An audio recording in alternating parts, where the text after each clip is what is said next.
És una de les nostres notícies de portada, aquest augment de la compra-venda d'habitatges al mes de juny, que encadena ja 12 mesos consecutius de pujades. Per tant, la compra-venda de vivenda no para d'augmentar. I volem parlar amb Albert Domingo, membre de la Junta Directiva del Col·legi Notarial de Catalunya i notari de Vilassar de Mar. Bon dia i gràcies per acompanyar-nos. Molt bon dia, un plaer d'estar amb vosaltres. Els notaris tenen informació de primera mà sobre el perfil dels compradors. S'ha de passar pel notari per comprar i per vendre. Qui compra pisos ara a Catalunya? Són estrangers? Són més aviat gent d'aquí? Faci'ns una radiografia en funció de la seva experiència. Depèn del lloc, depèn del lloc. És a dir, evidentment, a la zona de costa compra més estranger i a les illes és evident que compra estranger. Els preus és una altra cosa. A les zones que no són tan turístiques compra la gent, evidentment, del lloc. I la gent del lloc, normalment, si són joves, sempre és amb l'ajuda dels pares. És molt difícil que un jove pugui accedir a un habitatge sense l'ajuda dels pares. I aleshores els pares i la hipoteca. És a dir, els que els pares pràcticament fan una donació o un préstec d'uns diners per poder fer l'entrada i després els fills assumeixen, o la parella, assumeixen en definitiva el préstec hipotecari per poder adquirir l'habitatge. Sí, això li volia preguntar precisament sobre com es compren aquests habitatges, sobre els preus, perquè realment les operacions no paren d'augmentar, els preus tampoc paren de pujar i realment només cal veure com estan els salaris i les condicions laborals de la majoria de la gent. Com es compren aquests habitatges? Les últimes xifres apuntaven a que la meitat, a més, de les operacions es fan en efectiu, és a dir, sense hipoteca. A veure, no. En efectiu, si tu compres una plaça d'aparcament, és evident que la faràs en efectiu. Si tu compres un traster, la faràs en efectiu. Si compres una terra rústica, la fas en efectiu. Ara, quan compres un habitatge en efectiu, és estrany. És estrany comprar un habitatge en efectiu. Gent jove, impossible. I la gent, diríem, de més edat, potser sí, perquè han vengut el seu habitatge, o la gent gran, doncs ha vengut el seu habitatge i aleshores amb això li serveix per comprar un altre més petit. Pensem en una persona jubilada que té una casa o ja és un pis més gran i diu necessito unes altres circumstàncies d'habitatge. Per exemple, que sigui planta baixa, que no tingui escales, llavors ven el seu habitatge i compra un altre amb aquells diners, evidentment sense financiació hipotecària, que per altra banda seria molt difícil de trobar amb una persona gran, perquè no li donen per qüestions d'edat.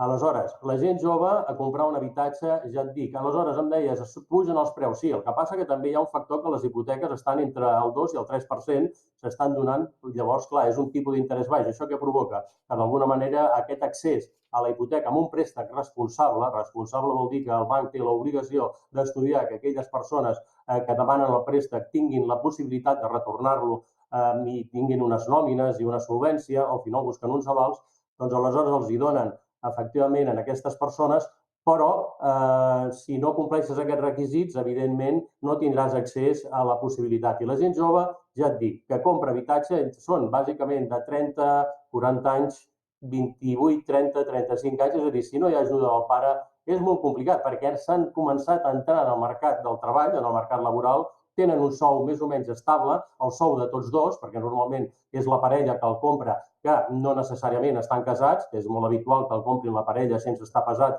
és a dir, una relació estable de parella, una unió estable de parella, també els matrimonis joves, però necessàriament ajuda del pare i préstec hipotecari. Aquest és la realitat. I aleshores, preus cars. Bé, depèn del lloc on compris, depèn del lloc on compris. És a dir, no és el mateix comprar en una població on hi ha potser 50.000 o 20.000 habitants que en una població on viuen 500.000 habitants. Ens comentava vostè el pes a determinades zones, sobretot a la costa, de la compra per part d'estrangers. També es detecta, i ara vostè ens ho confirmarà o no, un augment de les operacions amb habitatge de segona mà, oi?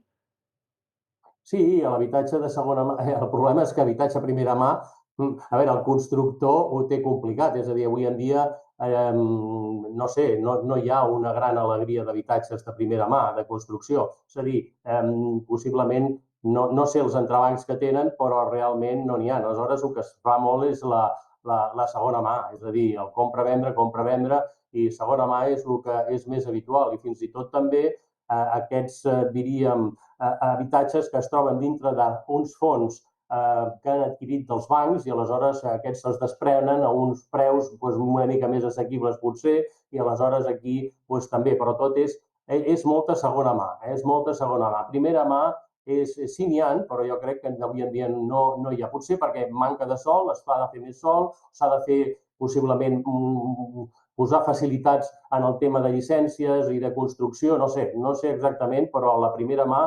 és a dir, no està en el seu millor moment, diríem, la fase de construcció de primera mà. Bé, com ens comentava vostè, parlàvem de l'augment dels preus i va molt en funció de la zona, lògicament, però realment estem veient preus molt elevats en general a tot arreu, fins i tot en poblacions que fa uns anys doncs era assequible comprar una vivenda o pensàvem que no hi havia molta demanda i ara realment és sorprenent els preus que hi ha a molts indrets. A què atribueix aquest ascens generalitzat? A l'augment de la demanda, que hi ha més gent que busca pis, a què les hipoteques són més baixes i, per tant, això incentiva a comprar, a què no hi ha oferta, al turisme, a la inversió estrangera, és que hi ha moltes variables aquí. No, ho has dit tot, és a dir, les variables conjugades aquestes són les que fan que efectivament el preu és el que és a dir, concretament no hi ha tanta oferta, hi ha més demanda, els préstecs hipotecaris són més assequibles pel tipus d'interès, et fan hipoteques a 30 anys, aleshores, clar, 30 anys amb una quota de 600 euros o 800 euros, la gent diu, mira, prefereixo comprar que no tenir un lloguer, no? I aleshores és la possibilitat de que bé, fa que pugin els preus, perquè si tu tinguessis més habitatge disponible, els preus possiblement no baixarien. És, en definitiva, la conjugació, el que dius, entre l'oferta i la demanda. Hi ha bastanta demanda, hi ha poca oferta, sobretot en determinats llocs, i en aquests llocs què passa? Pugen els preus. Per què? Perquè no hi ha més sol, no es pot construir més sol o no hi ha facilitats per fer més habitatge en aquests llocs. I ja et dic, és a dir, fa uns anys, als anys 60, 70, 80, va haver-hi un boom de la construcció de primera mà, perquè era una necessitat, per circumstàncies així, sobretot a Catalunya, per al tema de la immigració, i bé, ara aquest s'ha parat, és a dir, evidentment no tenim aquest boom de la construcció, no hi ha habitatges, potser no sé quina és la fórmula política que hauran d'inventar els nostres governants per poder, d'alguna manera, facilitar una altra vegada que hi hagi més construcció i que l'habitatge, que es considera com un bé essencial i constitucionalment un bé necessari, doncs tingui més possibilitat d'accés. Aquí estem acostumats a la propietat, és cert, en altres països estan acostumats amb el lloguer, això és una altra guerra.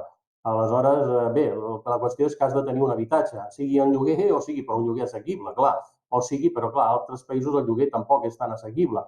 És a dir, el tema de l'habitatge és una qüestió que és un tema polític, en definitiva. És a dir, facilitem o no facilitem i com ho facilitem, no? Nosaltres aquí l'únic que podem fer és veure la realitat dels fets, i són la que t'estava dient. La realitat del fet és que la gent jove, per accedir a l'habitatge, avui en dia accedeix gràcies a l'ajuda dels seus pares i a un préstec hipotecari posterior. Per què? Perquè una gent jove no té un capital inicial per poder afrontar un pagament d'aquest tipus. Aleshores, l'ajuda dels pares és imprescindible. Si no hi ha pares, és difícil que puguis accedir, a no ser que siguis aquests joves excepcionals que ja tenen uns guanys, però per unes qualificacions, diríem, professionals molt bones, perquè estan destacats en una feina concreta.